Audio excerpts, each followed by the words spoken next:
டிட்வா புயலால் சிதம்பரத்தில் பல்வேறு இடங்களில் சாலைகளில் தேங்கிய மழை நீரோடு கழிவு நீரும் கலந்து நிற்கிறதால பொதுமக்கள் மற்றும் வாகன ஓட்டிகள் அவதியடைஞ்சிருக்காங்க. தொடர் மழையால பல்வேறு பகுதிகளில் மக்கள் வீடுகளிலேயே முடங்கி இருக்கக்கூடிய காட்சிகளையும் நாம பார்க்கலாம்.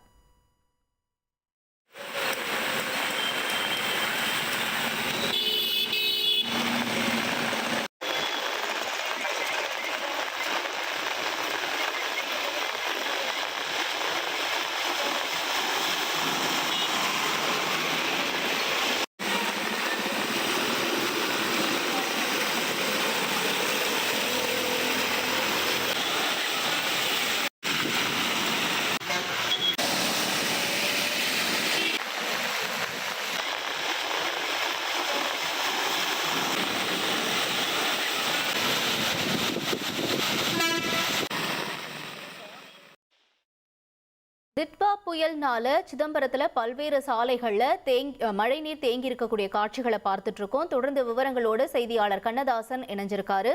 கண்ணதாசன், தொடர்ந்து இந்த பகுதிகளில் இருக்கக்கூடிய நிலவரம் என்ன, வாகன ஓட்டிகள் தரப்புல என்ன சொல்றாங்க, நிலவரத்தை பதிவு செய்யுங்க.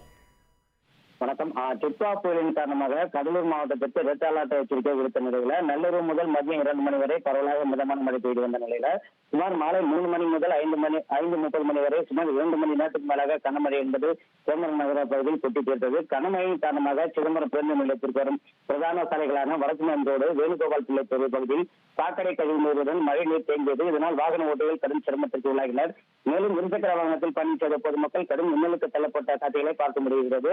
அதேபோல் எஸ் தெரு, பிள்ளையார் கோயில் தெரு உள்ளிட்ட பல்வேறு பகுதியில் சாலையில் வெள்ளம் பெருக்கெடுத்து ஓடியது.